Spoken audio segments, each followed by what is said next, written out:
You are listening to Dr. Ron's Words of Wisdom, words on leadership, goal setting, productivity, and a whole lot more. I trust you'll consider this like a vitamin or a supplement for your mind and heart.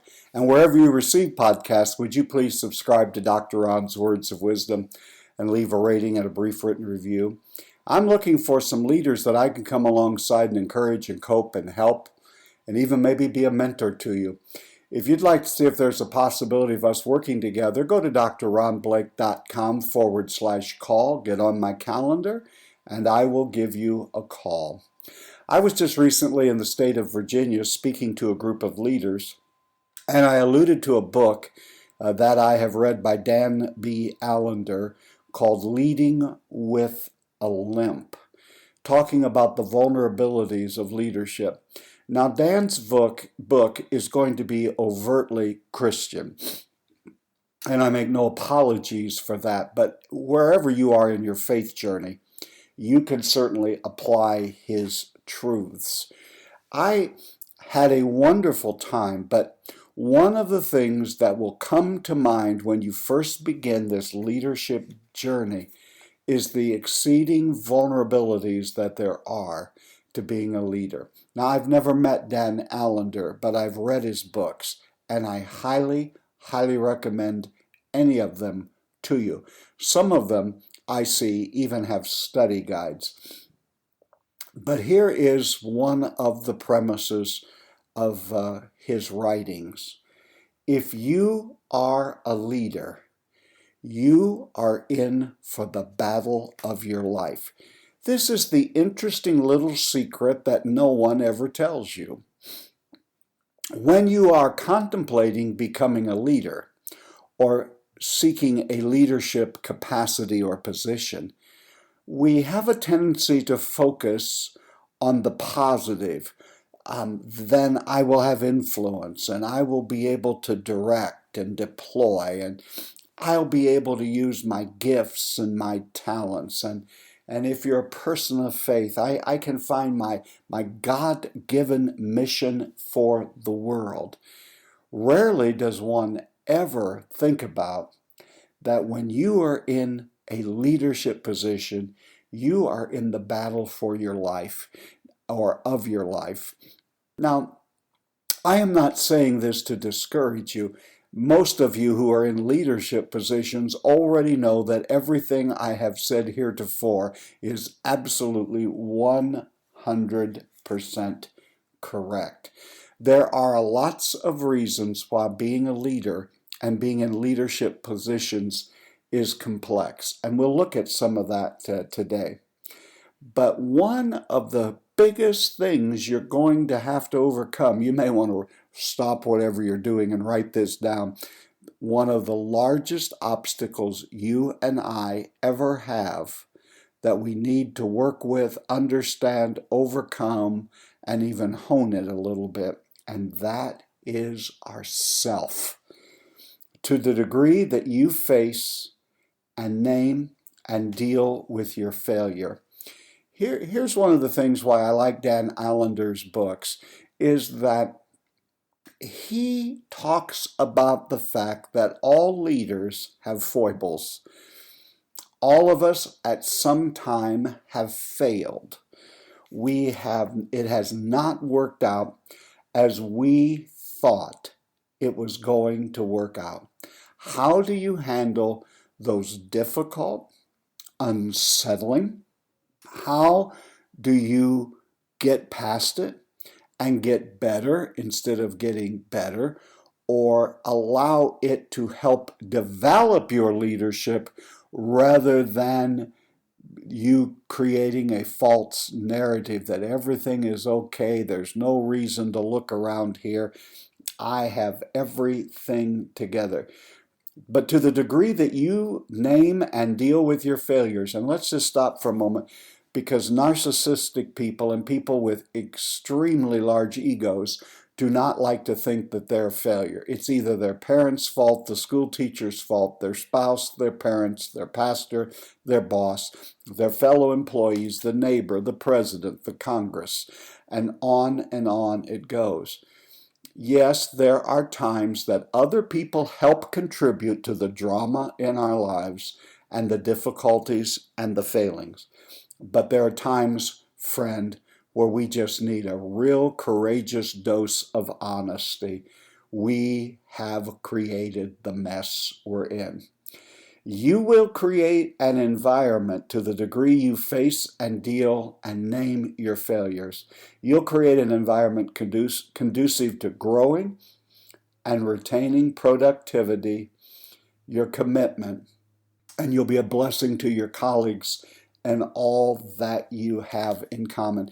What I have discovered is it is in the time of failing. I hate to use the word failure because we have a tendency in the culture to assign a failure as an adjective to describe a person. I would rather say there were times when things didn't work out or I did fail in an event, but it never makes you a failure. These things are the stuff from which our character is built, which our character is shaped. And even these kinds of failing events or when things don't go well are the file that is used to file down the sharper edges to our character and personality. Leader, your character makes the difference in your organization. Whether you're a person of faith or not, your character makes the difference. When I used to travel for the denomination that I'm a part of, and if I was going somewhere to speak where I had never been before, and the person leading that had been there for 2, 3, 4, 5 years, I could pretty much instantaneously discern by his or her personality what the organization was going to be like. If they were friendly and excited that you're here and this is going to be a great weekend, this is going to be great meetings, then really it pretty much worked out that way. But if they acted like, well, somebody wanted you to come and someone suggested we have you, I'm not sure that you or anyone else can make a difference, and they were lackadaisical and weren't very enthusiastic, it was amazing to me that when I got with the people of that group, they would pretty much reflect the attitude of the leader. Leaders do not like hearing this, but you are a person who makes the difference in your organization. And not just you, but your character makes the difference.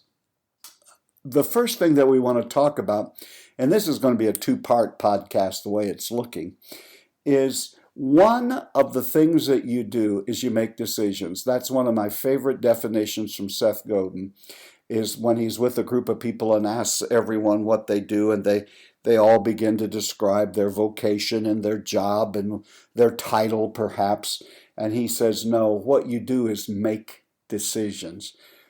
And oftentimes, it seems to me in the culture I live in, people are doing their best to forego having to make any decision. It's almost as if we intrinsically know that if I make a decision, I will have to own this. Or if I'm a part of the decision-making progress around here, then I can't blame this on someone else. I will have to own the outcomes. But the reason you're there is to make a decision. Here's why they're complicated. It's really simple. And it's so simple that for this reason, decisions are rarely ever simple. I think I've told you before in the organization where I find myself today, by the time I get called in from the outside to come in and help, all of the easy choices have been tried and have been found wanting. It's more like the horse is out of the barn, the horse is probably dead, the barn's been built to the ground, and we know you have to fix it. Decisions are never simple. I'm even going to make a more bold statement than that. Simple decisions are never as simple as they seem to be. As a matter of fact, you may be missing a main component of what needs to go into making the decision if it seems overly simple. Decisions are never simple because there are usually more than one way to solve the problem. there are numerous perspectives and numerous viewpoints. And at times, there are even competing values and competing forces within your organization. And so it's never quite as simple as A plus B equals C. Rarely will you as the leader be called to make the kind of falling off a log, easy as rolling out of bed in the morning decision. They are usually going to be much more complex, and they are going to call upon you to marshal all of your resources mentally, emotionally, spiritually, culturally. Another reason that decisions aren't simple is all of us have this awareness that when we make a decision, there is always the possibility we could be wrong. But let me also let you know, to not make a decision, you also have the possibility and the overwhelming possibility of being wrong. Being wrong, missing something, doing something incorrectly is a fact of life. No one gets everything right the first time. No one does. Don't put yourself up to that kind of a standard. But just because you could be wrong, there is no reason to cower in the corner in fear and do everything you can to avoid making a decision. There are very few decisions you're going to make in life that are irrevocable. Now, obviously, there are some. Most decisions that you make can be tweaked, can be corrected, can even be stopped and started over.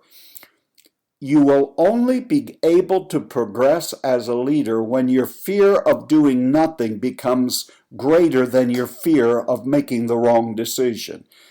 If you're going to be afraid of something, always be afraid of inactivity and inaction. Have a sense of boldness of making a decision, knowing in your mind that if more facts present themselves, if it proves to be incorrect, we will stop, we will halt, we will adjust.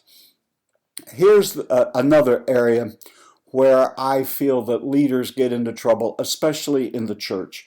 And that is when you're going to be a leader, you have to have a willingness or an acceptance that at times you're not going to be liked.